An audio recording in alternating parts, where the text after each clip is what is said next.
Anyone can answer. Dynamics. Actually, yung first time pa lang namin talaga makita-kita. Ang gaan yung pagkakita namin. Ako na ba-or kayo? Ako lang. For me, magaan. And I feel like yung dynamic namin talaga magiging masaya. Alam mo yun, parang hindi pa nga nagsisimula yung show. Pero forward na na. May mga, ano na, yung kwentuhan na, kulitan, mga nagbabatuhan ng mga jokes. And yun na, hindi pa nag-start yung show. What more, di ba? Pag nagsimula na yung vibe. So, yun dapat yung abangan. Bukod sa, of course, i-highlight namin dito yung OPM. Siyempre, makikita nyo yung iba-iba naming personality. Pagsasama-samahin sa isang stage. And talagang sabong.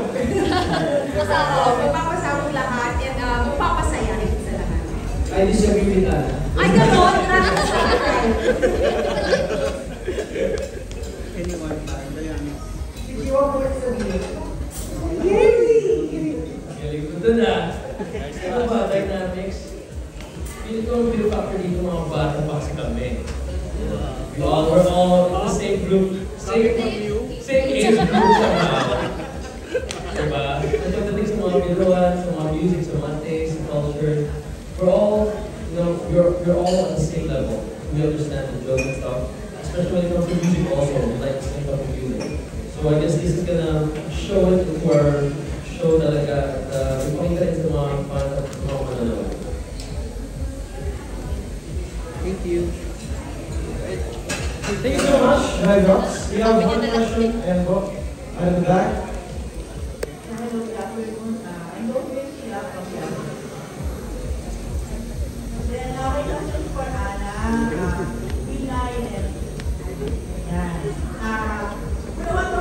The action that you were very covered to show with the host, of course. And at the same time, ako-promote yun yung magiging platform mo rin for your music. Well, sobrang happy. As in, big reaction. What?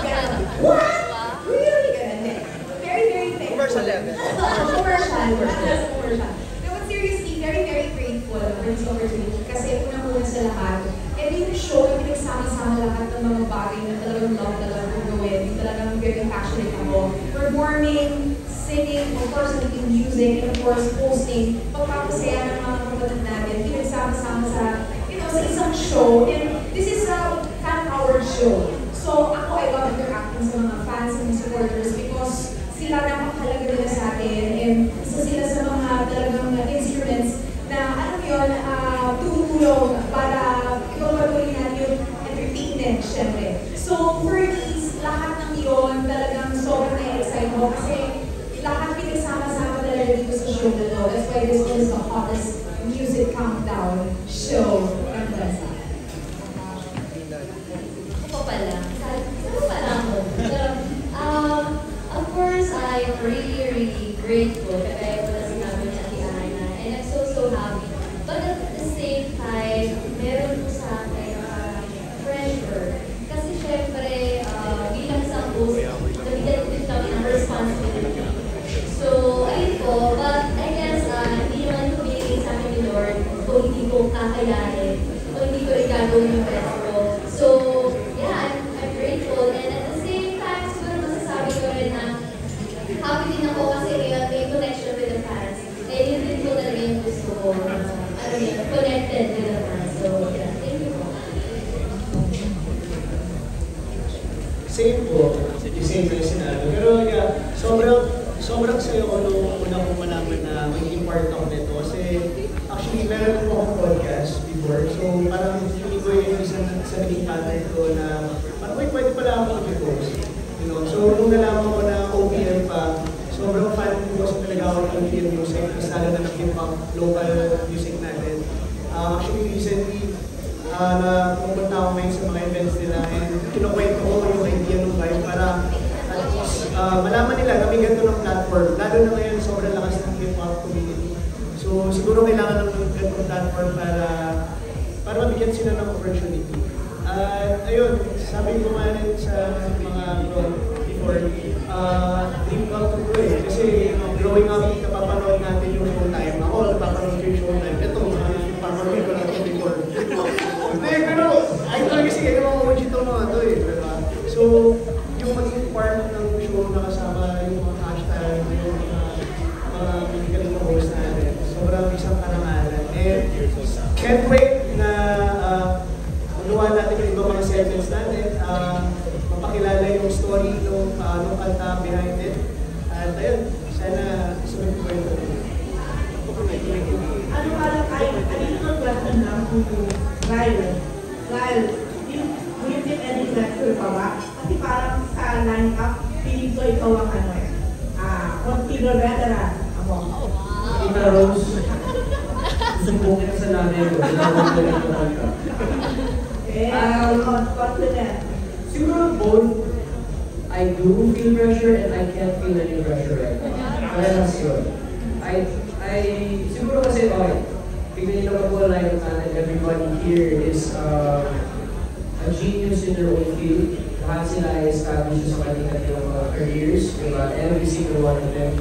And it's an honor na makasama ko sila and na-consider ako sa lineup na ito. And I don't feel pressure at the same time because parang sinabi ni Ana, pinagsama-sama lahat ng mga passions sa isang project. Everything that I love to do, maliban sa mga nag-aaway sa harapan ko, mga nagsusubukan, yun lang yung wala dito.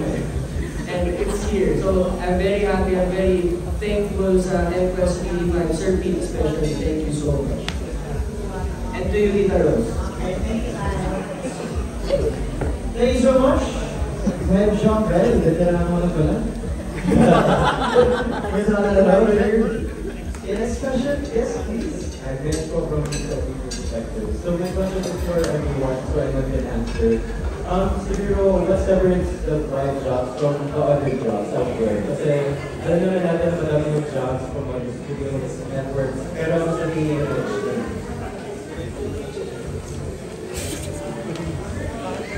I think that question is both like this. I think what separates us is it's parang bagong-bago siya sa countdown and it's focused on music, especially the OPM music. So the highlights, the artists of Filipino artists, and yung mga composers, musicians, and then coming inclusivity, like any genre, any form of aspect, any form of science, and any form of gender, anybody can perform and very much